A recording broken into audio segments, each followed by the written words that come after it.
सोचा है कि अगर कोई ऐसी नगरी हो जो हजारों साल पहले समुद्र में डूब गई है, लेकिन इसके बारे में आज भी लाखों लोग पूजा करते हैं, क्या वो सिर्फ एक धार्मिक कथा है या इतिहास में सचमुच ऐसा शहर था जिसे भगवान कृष्ण ने अपने हाथों से बनाया था? जी हाँ, मैं बात कर रहा हूँ द्वारिका नगरी की।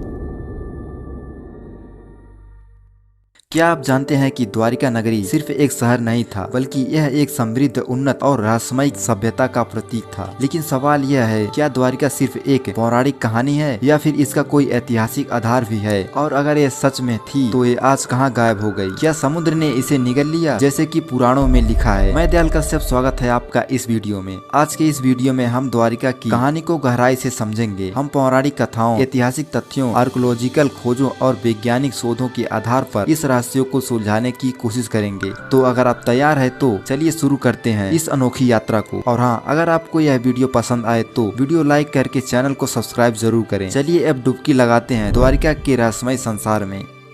दोस्तों, जब हम द्वारिका की बात करते हैं तो सबसे पहले हमारे दिमाग में आते हैं भगवान श्री कृष्ण। महाभारत और श्रीमद् भागवत पुराण के अनुसार द्वारिका भगवान कृष्ण की कर्म भूमि थी। ये वही जगह थी जहां भगवान कृष्ण ने अपने यदुवंशी साम्राज्य की नींव रखी थी। लेकिन इससे पहले कि हम द्वारिका की इस्टेब्लिशमेंट की कहानी में जाएं, आइए समझते हैं कि भगवान कृष्ण को द्वारिका बनाने की जरूरत क्यों पड़ी। देखिए, महाभारत के अनुसार भगवान कृष्ण का जन्म मथुरा में हुआ था, लेकिन वहाँ उनके मामा कंस और बाद में उनके दुश्मन जरासंध ने उन्हें बार परेशान किया और जरासंध ने मथुरा पर 17 बार हमला किया था। अब सोचिए, 17 बार ये कोई छोटी बात नहीं थी।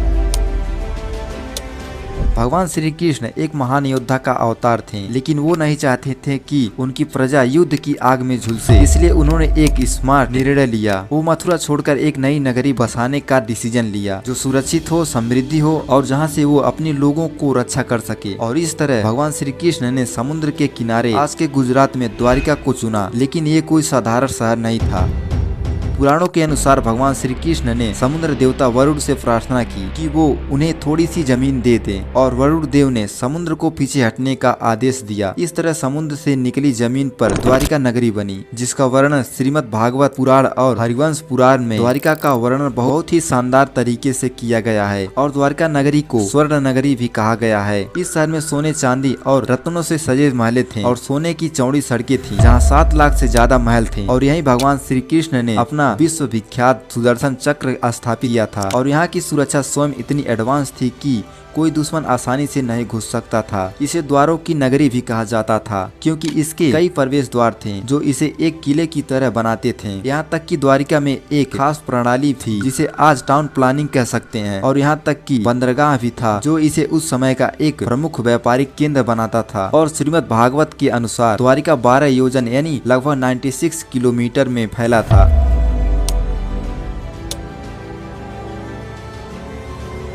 अब सवाल ये उठता है, क्या द्वारिका नगरी सिर्फ एक पौराणिक कहानी है या फिर इसका कोई ऐतिहासिक आधार भी है? दोस्तों, ये सवाल सदियों से हिस्टोरियंस, आर्कोलॉजिस्ट और साइंस के बीच चर्चा का विषय रहा है। लेकिन पिछले कुछ दशकों में कुछ ऐसी चीजें हुई जिन्होंने इस कहानी को एक नया आयाम दिया है। दोस्तों, आर्कोलॉजिकल डिस्कवरीज में 1980 के दशक में आर्कोलॉजिकल सर्वे ऑफ इंडिया यानी ASI और नेशनल इंस्टीट्यूट ऑफ ओशनोग्राफी ने गुजरात के तट पर खंभत की खाड़ी में समुद्र के नीचे खोज शुरू की। और जो सामने आया वो चौंका देने वाला था। समुद्र के नीचे लगभग 36 मीटर गहराई में एक प्राचीन शहर के अवशेष मिले, दीवारें, सड़कें और यहाँ तक कि एक बंदरगाह जैसी संरचना भी मिली।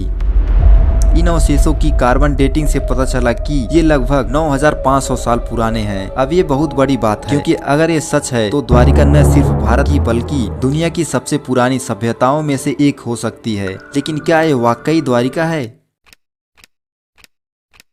अब कुछ लोग कह सकते हैं कि ये कोई और शहर भी हो सकता है, लेकिन आर्कोलॉजिस्ट का कहना है कि इस जगह की संरचना और भौगोलिक स्थिति बिल्कुल वही है जो महाभारत में वर्णित है। यहाँ तक कि समुद्र के नीचे मिले पत्थरों की बनावट और उनके कटाव से पता चलता है कि ये मानव निर्मित है। लेकिन एक और सवाल है, अगर ये द्वारिका थी तो ये डूब कैसे गई?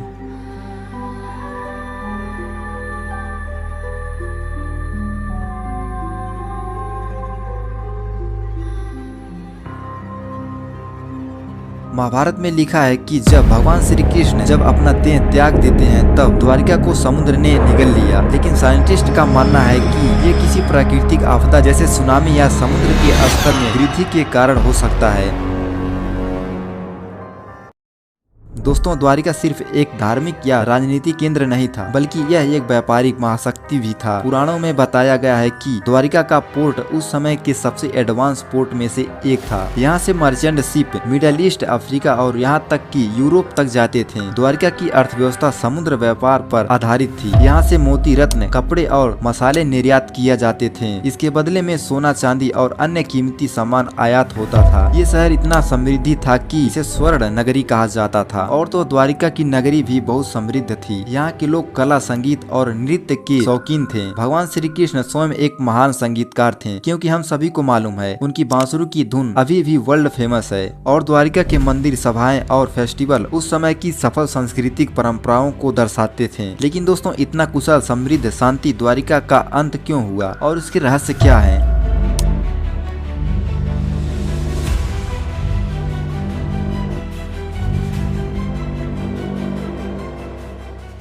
देखिए, महाभारत के अनुसार भगवान श्री कृष्ण जब अपना देह त्याग देते हैं, इसके बाद यदुवंश में आपसी विद्रोह शुरू हो गई और लोगों में अशांति अपने चरम पर जा पहुंचा। और लोगों में कलह इतनी बढ़ गई कि यदुवंशी एक दूसरे के खिलाफ लड़ने लगे। और फिर एक दिन समुद्र ने द्वारिका को अपने आगोश में ले लिया। लेकिन क्या ये सिर्फ एक कहानी है? अब विज्ञान क्या कहता है इस बात को लेकर? साइंटिस्ट का कहना है कि समुद्र के स्तर में बदलाव या कोई बड़ी सुनामी इस शहर को समुद्र में समा लिया था, क्योंकि आज भी समुद्र के नीचे मिले अवशेष इस बात की गवाही देते हैं कि द्वारिका का अंत अचानक और विनाशकारी था।